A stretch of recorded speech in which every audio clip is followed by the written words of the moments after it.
सेनापति मंत्री शीघ्र इधर आओ। जी महाराज। हमें अपने महल का आंगन आगे को बढ़ाना है। जो हमारे महल के आगे पे एक वृद्धा की झोपड़ी है, उसे शीघ्र वहां से हटाने को कहो। जी महाराज।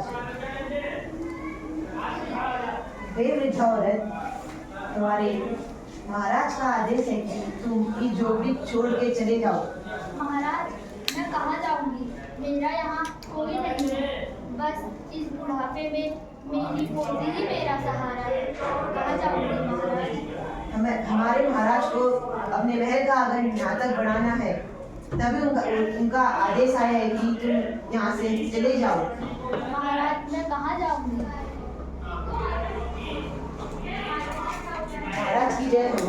महाराज, वृद्धा औरत का कहना है कि उस झोपड़ी में मेरी बहुत सारी यादें हैं, मैं उसे छोड़ के नहीं जाऊंगी।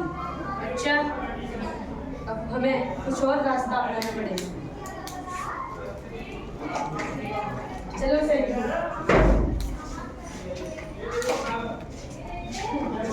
महाराज कैसे आना होगा?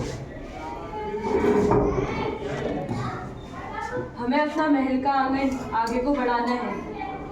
जो हमारे महल के आगे पे एक वृद्धा की झोपड़ी है, उसे वहां से हटाना होगा।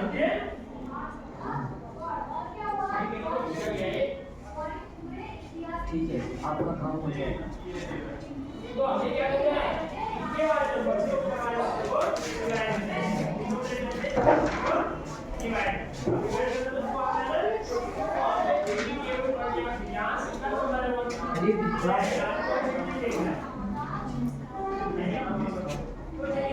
अदालत से आदेश आया है कि तुम्हें यह झोपड़ी जल्दी से जल्द खाली करनी होगी। महाराज, इस झोपड़ी के अलावा मेरा और कोई ठिकाना नहीं है। मैं कहाँ जाऊंगी महाराज? ये तो अदालत से ही आदेश आया है, इसमें हम क्या कर सकते हैं?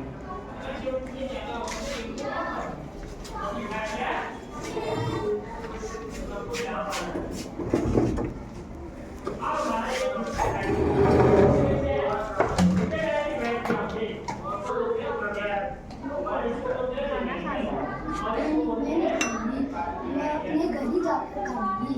खा लो। नहीं, मैं अपने घर जाकर खाऊंगी।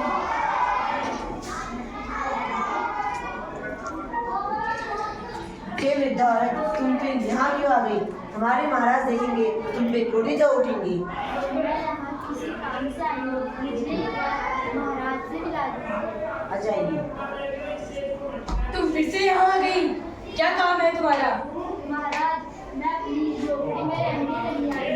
वह झोपड़ी तो खाली हो गई है। जब से मैंने ये अपनी झोपड़ी छोड़ी है, तब से मेरी पोती ने खाना पीना छोड़ दिया है।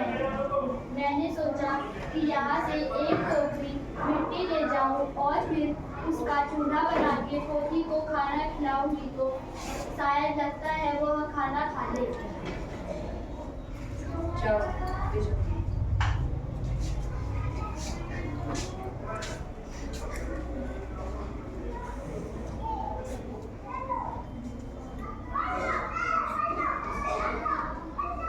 महाराज, इस टोकरी को मेरे सर पर उठाने के लिए मदद कर दीजिए।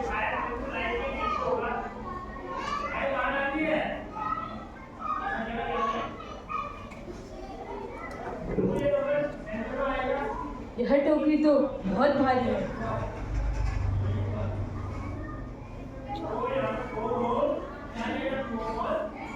यह टोकरी तो बहुत भारी है, इसका वजन मेरे से नहीं उठाया जाएगा।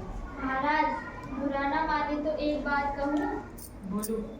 जब तुमसे एक टोकरी का भार ही नहीं उठ रहा है, तो इस झोपड़ी में तो कितनी टोकरियाँ मिट्टी है, इसका भार आप जीवन भर कैसे उठाएंगे? मुझे क्षमा करो वृद्धा, अब तुम इस झोपड़ी में जाकर रह सकते हो।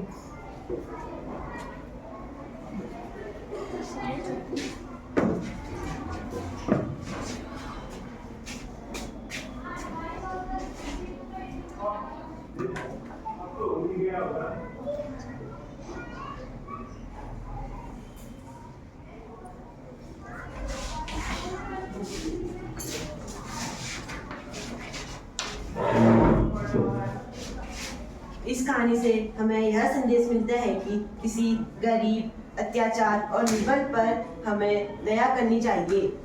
दया, करुणा व न्याय ही सच्ची मानवता होती है। धन्यवाद।